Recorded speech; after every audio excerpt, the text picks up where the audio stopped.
Students, figure 1 में दिखाया गया है एलोरा की एक गुफा में विष्णु को नरसिम्हा के रूप में, यानी कि जो कि एक मैन लॉयन था, गॉड माना जाता था उनको। और ये राष्ट्रकूट राजाओं के समय की बनी हुई पेंटिंग है या स्कल्पचर है। Students, administration in the kingdoms, इन राज्यों में जो एडमिनिस्टर हुआ करता था, जो राजा थे, उन्हें अलग अलग तरह के टाइटल दिए जाते थे, जिसमें महाराजा धिराज या ग्रेट किंग या फिर ओवरलॉर्ड ऑफ द किंग्स कहकर बुलाते थे, और त्रिभुवन चक्रवर्ती यानी लॉर्ड ऑफ द 3 वर्ल्ड्स, तीनों लोकों का राजा। फिर भी in spite of such claims, ऐसे दावों के अलावा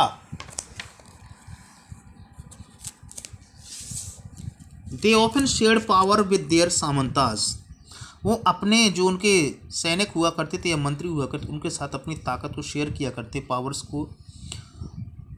और इसके साथ ही साथ वो जो किसानों के समूह हुआ करते थे, व्यापारियों के और ब्राह्मणों के समूह हुआ करते थे, उनके साथ मिलकर के काम किया करते थे।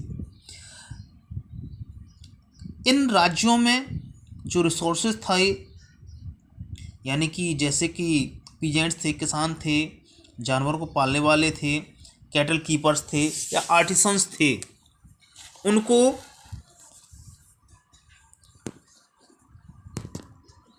वो या तो फिर मना करके, किसी तरह से समझा बुझा करके, या फिर ज़बरदस्ती उनकी जो उपज हुआ करती थी उसका हिस्सा वो उनसे लिया करते थे। और sometimes these were claimed as in, कभी कभार इसे किराए के रूप में कहा जाता था कि ये ज़मीन राजा की और उसका किराया तो राजा को देना पड़ेगा। इस तरह से लोगों से रेंट भी लिया जाता था। These sources were used to finance the king establishment, और इन सोर्सेस का यूज किया जाता था राजा के दरबार में या राजा की सहायता के लिए, as well as for the construction of temple, या फिर मंदिरों के निर्माण के लिए, किलों के निर्माण के लिए। They were also use to fight wars, राजा लड़ाइयाँ भी लड़ा करते थे। Which were in turn expected to lead the acquisition of wealth, जो कि वो सोचते थे कि लड़ाई जीतने के बाद जो राजा हारता है उसके द्वारा बहुत सारा धन हमें गिफ्ट के रूप में दिया जाएगा, जिस पर वो कब्जा करेंगे। And access to land as well as trade routes, और ज़मीन पर भी अधिकार करेंगे, और जो व्यापारिक रास्ते होते हैं उन पर भी उनका कब्जा रहेगा।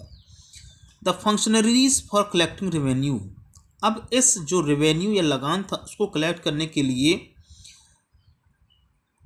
कुछ ऐसे लोग थे जो जिनका दबदबा होता था, उनकी भर्ती की जाती थी। And positions for often hereditary, और ये अक्सर हेरिडिटरी हुई, यानी कि अगर कोई व्यक्ति रेवेन्यू कलेक्ट करता है तो उसके आगे आने वाली संतान भी यही काम करेंगी, उसे भी यही ड्यूटी दी जाएगी।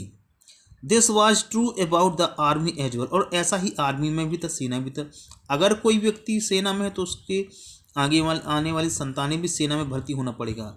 इन मैनी केसेस, कुछ दूसरे मामलों में, close relatives of the king held these positions, कभी कभार राजा के कुछ खास रिश्तेदार भी इन पोजीशंस में जाया करते थे।